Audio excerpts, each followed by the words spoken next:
हरि ओम. Corona न करोति. योगदास श्री जय गणेश जोशी लिखित आध्यात्मिक लेख क्रमांक 11. न करोति.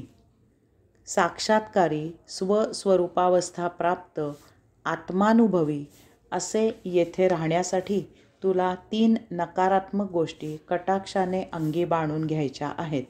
पहिली गोष्ट म्हणजे तुला कोठेही कामाशिवाय जाणे बंद केले पाहिजे.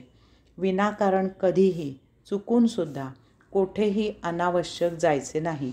स्वस्थान सोडून जावे असे तुला चुकूनही वाटता कामा नये. हाच तुझा स्थायी स्वभाव असला पाहिजे. दुसरी गोष्ट म्हणजे आळस टाळायचा आहे. म्हणजे कामासाठी तत्पर राहायचे आहे. कर्मयोग करायचा आहे. ह्याला अन्य पर्याय नाही. आपल्या योगक्षेमासाठी कोणावरही अवलंबून राहायचे नाही. स्वावलंबन महत्त्वाचे आहे. स्वकमाईने जगायचे आहे. तिसरी गोष्ट म्हणजे कोठे गेल्यास कर्मयोग करून झाला की तत्क्षणी तेथून निघून यायचे आहे.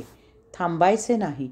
तेथे कसलेही आकर्षण असले तरी ते आपल्यासाठी घातक आहे अशीच तुझी भावना असली पाहिजे. अशा गोष्टी या वेळेचा अपव्यय आहेत हे लक्षात घ्यायचे आहे. ह्या गोष्टी तू पाळल्यास की तुला जास्तीत जास्त वेळ आत्मस्वरूपात ध्यानस्थ राहता येईल. या योगे भौतिक बाह्य जगताशी तुझा अत्यल्प संबंध येईल. तुला मनःशांती आपोआप प्राप्त होईल.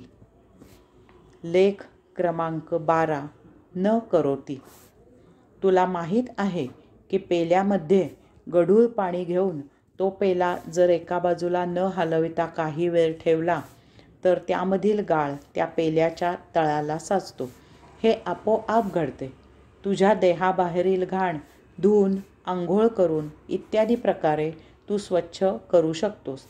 परंतु तुझ्या अंतस्देहामध्ये जी महाविषारी, विखारी, विषाणूयुक्त, महाभयावह, धोकादायक, जीवन उद्ध्वस्त करणारी अशी जी घाण आहे ती तू बाह्य भागाप्रमाणे स्वच्छ करू शकत नाहीस. कारण ती सप्तरिपूंमुळे निर्माण झालेल्या कामना, वासना, घृणादी भावनांनी व्यापलेली आहे. त्यासाठी बाह्य भौतिक उपाय अपुरे होतात. मग काय करावे? यासाठी न करोति. काहीही न करणे हाच उत्तम उपाय आहे. एक जागा पक्की कर आणि कर्मयोग करून झाला की त्याच जागी दररोज नित्य, नियमित, स्थिर, स्थित काहीही न करता स्वतःजवळ बस. तू आपोआप मौन, प्रशांत होशील.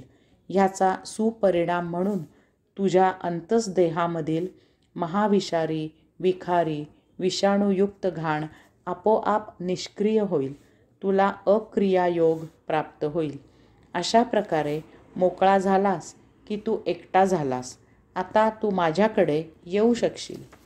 कामना, वासना, घृणा आदी भावना हा मनाचा प्रांत असल्यामुळे मनाचे काय? हा तुझा प्रश्न योग्य आहे. आता ह्याचे उत्तर तुला देतो. हरि ओम.